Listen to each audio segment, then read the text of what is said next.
এখন আমি বুঝতে পারছি যারা নেশা করেন তারা কেন নেশা ছাড়তে পারে না। তাই বলে কিন্তু আমি নেশাখোরদের উৎসাহিত করছি না, চাইলেই এটা সম্ভব। তবে ওই নেশাটাকে আপনি আজীবন এটাকে বাঁচিয়ে রাখেন, আজীবন সেই নেশাটা করে যান যেটা আপনার নিজের জন্য হেলদি, আপনার পরিবারের জন্য হেলদি, আপনার সমাজের জন্য হেলদি, সারা বিশ্বের জন্য হেলদি। সেটাই হচ্ছে আসল কথা। যে নেশার কথা বলেছি সেটা হচ্ছে আমি আবার গাছ কিনেছি দীর্ঘ 1 বছর পর।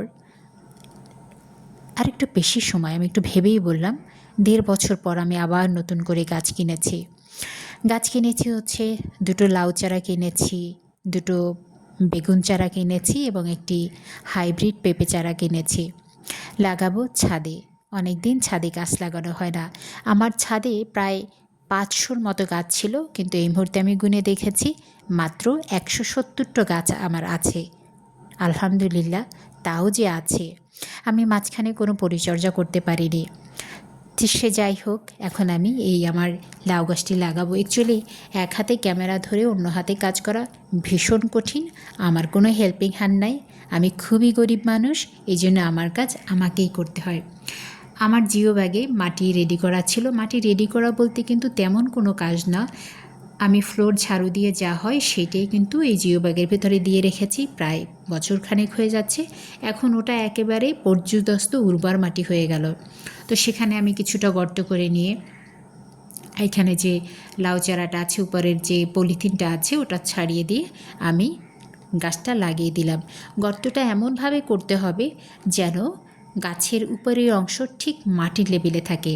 আর যখন মাটিটা আপনি পাশ থেকে ভরাট দিয়ে দেবেন তখন কিন্তু চমৎকারভাবে একদম চেপে চেপে দিতে হবে, যাতে কোনো বায়ুকুঠুরি না থাকে। বায়ুকুঠুরি থাকলে কি হবে জানেন, ওখানে পচন শুরু হয়ে যাবে।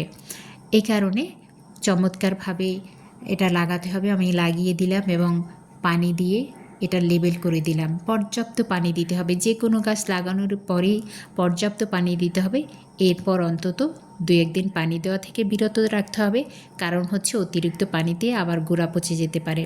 তবে যে কোনো গাছের ক্ষেত্রে আমি বলবো পানি নিষ্কাশনের ব্যবস্থা অবশ্যই থাকতে হবে, কোনোভাবেই যেন পানি না জমে থাকে। পানি জমে থাকলে কিন্তু আপনার গাছ বাঁচানো খুবই মুশকিল হয়ে যাবে। সেমভাবে আমি পেঁপে গাছও লাগিয়েছি এবং আমি একটা কাপড় দিয়ে ঢেকে রেখেছি, যেহেতু এখন বর্ষাকাল হলেও প্রচুর রোদ, এই জন্য একটা মালচিংয়ের ব্যবস্থা করে দিয়েছি যাতে এর গোড়াটা সবসময় ভেজা থাকে। চাইলে এই বর্ষায় আপনিও কিন্তু গাছ লাগানো শুরু করতে